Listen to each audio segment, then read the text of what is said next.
여러분 안녕하십니까. 저는 책입니다. 벌써 자정이 넘어 밤 2시도 훨씬 지났군요. 수요일입니다.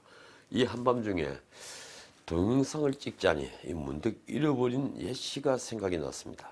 아주 까마득한 옛날입니다. 이 어부이잠이라는 시인데요. 73년인가 동아일보 신춘문예, 지금도 그 심사평이 어딘가 실려있던데 최종심 세 편에 올랐는데 낙방했던 작품입니다. 그 시를 잃어버렸어요. 제 나이 18살 될 때 쓴 건데요. 그때 심사위원이 박두진 선생님인 걸로 기억합니다. 유신 정부 때였습니다. 그 시 한 구절입니다. 깨우나 아무도 노래하지 않는 밤. 왜 이 구절이 문득 떠오른 걸까요? 다들 자고 있는데 나는 왜 이런 동영상이나 찍고 있나라고 생각하니 떠오른 구절이었습니다. 그렇습니다. 제가 찍는 이 동영상은 우리 사회에 어떤 기여를 할까요? 누군가가 이 영상을 심사하고 옐로 카드를 던지는데 말입니다. 자, 자정이 지났으니 어제군요. 어제 제 눈길을 끈 뉴스는 문재인 대통령이 새마을운동 지도자 대회에 참석한 것이었습니다. 새마을운동이 어떤 운동입니까? 박정희 시대 국가개혁운동이었습니다. 아직도 근면자조 협동 캐치프레이즈가 생각이 나는군요. 이 무렵 우리 경제는 비로소 북한을 초월하기 시작했습니다. 그 뒤 전두환 정부에서도 새마을운동은 대단히 활기차게 진행됐죠. 이 운동은 지금 아시아는 물론 아프리카 빈국에 이르기까지 전파되어 있습니다. 그래서 새마을운동은 분명히 진보적 정책이었는데도 이 나라를 지탱해온 주류층은 이 운동을 보수 정권이 상징처럼 여기게 된 겁니다. 자, 어제 문 대통령은요, 수원 종합운동장에서 열린 이 지도자 대회에 참석해 오늘이 대한민국 밑바탕에는 새마을운동이 있다. 이 말로 이 운동을 상찬했습니다. 국민들은 새마을 지도자들의 헌신을 결코 잊지 않을 것이라는 말도 했습니다. 고속 경제 성장으로 국민소득 3만 달러의 강국이 된 공을 이 운동에 돌렸습니다. 놀라운 태도 변화라고 해야 할까요? 아니면 야당의 반응처럼 정략적 판단으로 보아야 할까요? 문 대통령은 새마을운동이 생명평화 공경운동으로 역사적 대전환을 했다면서 새마을운동을 자신의 정책과 연결시켰지만 말입니다. 생명평화 공경, 좋군요. 한국당은 즉각 새마을운동 정신을 왜곡했다고 흥분했습니다. 어떻든 문 대통령이 하필 박정희 기일이 지난 지 3일 만에 새마을운동을 칭송하고 나서는 게 보수 분열의 정략이 아니기만 바랄 뿐입니다. 그러고 보니 노무현 대통령도 재임 중에 딱 한 번 2003년 12월 리더군요. 새마을 지도자 대회에 참석했습니다. 그때도 지금처럼 총선 바로 전해였습니다. 자, 오늘 문 대통령은요, 이 대회에 참석한 뒤에 부산으로 갔습니다. 이 현직 대통령으로서는 최초로 부모상을 당했습니다. 대통령이 당한 상이니 언론은 당연히 크게 다뤄야지요. 다만 청와대가 굳이 가족장인 것을 강조한 것을 언론이 보도하고 있는 것은 좀 그랬습니다. 당연히 가족장으로 질 수밖에 없을 테니 말입니다. 어떻든 대통령은 본의 아니게 청와대를 비우게 되는데, 자, 제가 보니까요, 언론은 한 가지를 놓치고 있더군요. 다름 아니라 당장 닷새 뒤인 11월 3일부터 태국 방콕에서 열리죠. 아세안 플러스 3. 이 3는 한중일입니다. 아시아 플러스 3 회의에 문 대통령 참석 여부를 아직까지 보도하지 않고 있다는 겁니다. 이 기간에 한중일 정상회담이 예정되어 있는데요. 지금 한일 관계로 봐서 더욱 문 대통령의 참석 여부가 중요할 테니 말입니다. 자, 오늘의 메인 디시입니다. 이 문희상 국회의장이 주인공입니다. 공수처법 상정은 내가 결정한다고 스스로 주인공을 자처하던 분 말입니다.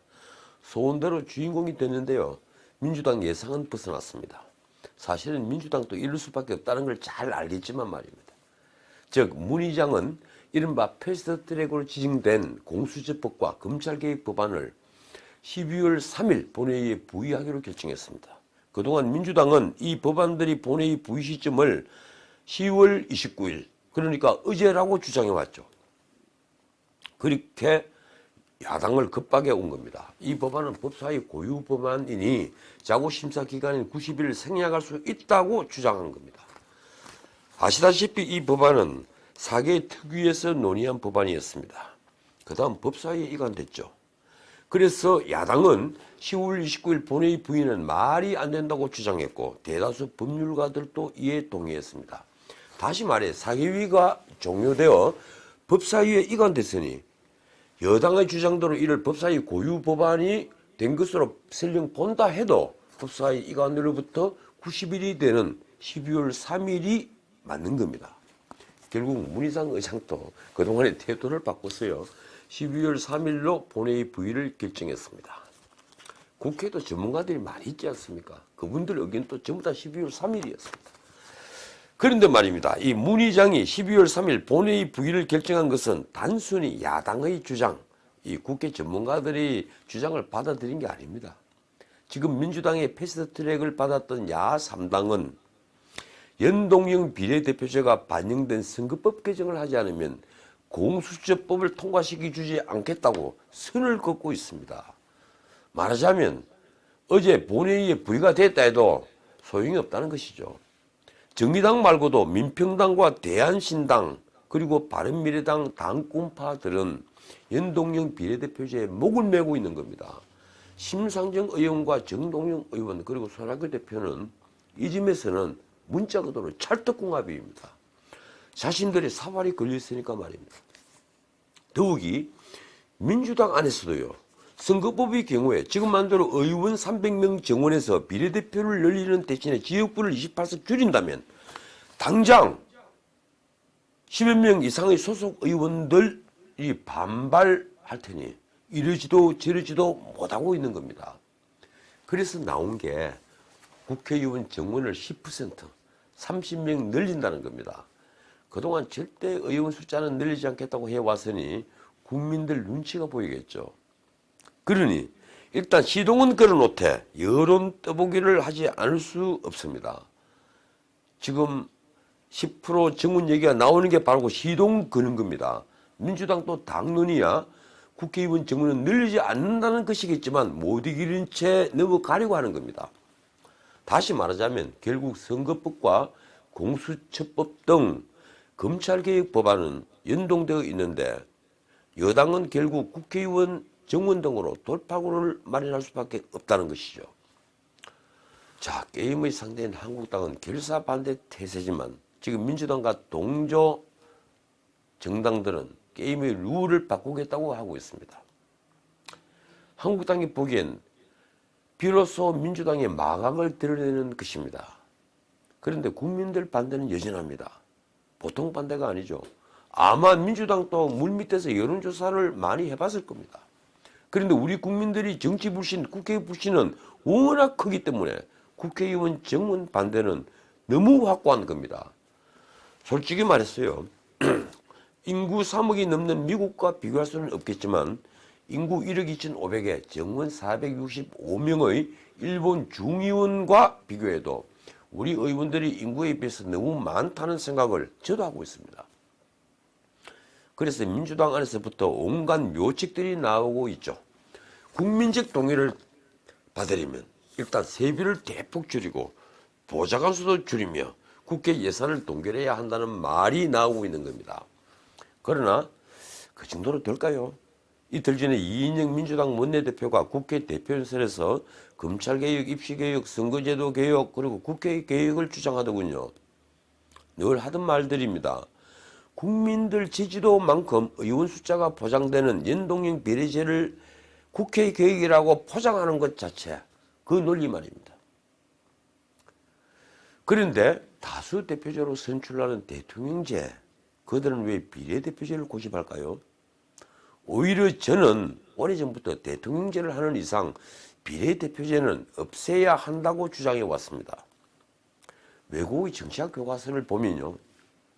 이 점은 대단히 중요하고 또 결론이 분명합니다. 선거 전문 학자인 로버트 딜 교수의 데모크라시라는 책에도 나와 있습니다. 어제 아침 신문은 이 문제가 헤드라인이 있는데 조선일보는 의원수 30명 정원에 포커스를 맞췄습니다. 동아일보는 공수처법의 본회의 부의로 벌어질 여야 충돌에 포커스를 맞췄더군요. 그런데 동아일보는 그만 어제 29일 본회의 부의한다는 오보를 낸 셈이 되고 말았습니다. 어제 뉴스는 유난히 많은데요. 동아일보는 타다라는 차 아시죠? 택시 아닌 택시. 타다 운행을 렌터카가 아니라 불법 택시로 보고 운영사 대표와 모 회사의 어머니 회사의 이재용 대표를 검찰이 기소한 것을 일면에 크게 다뤘습니다. 갈팡질팡하는 정부 정책으로 인해 이재용 씨는 법정에 서게 된 셈입니다. 조선일보 역시 일면은 아니지만 이면 전부를 할애했더군요. 이 문제를 다루고 있습니다. 타다 회원만 125만 명이라고 하니 보통 문제가 아닌 게 됐습니다. 사실 오늘은 조선일보 일면에 실린 아르헨티나 선거 결과를 꼭 말씀드리고 싶었습니다.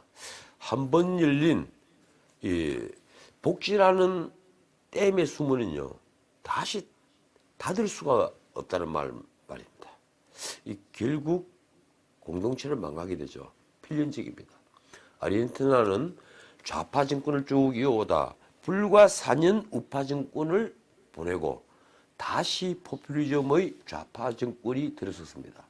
그 앞에 8년 동안 대통령 했던 분이 이번에 부통령으로 또 들어섰더군요. 남국의 길은 더욱 빨라질 겁니다. 이 문제는 주말에 제가 다시 짚어드리죠. 자, 오늘은 여기까지입니다. 아직도 잠 못 이루고 있는 분들 편안한 밤이 되기를 바라겠습니다. 고맙습니다. 지금까지 전우식이었습니다.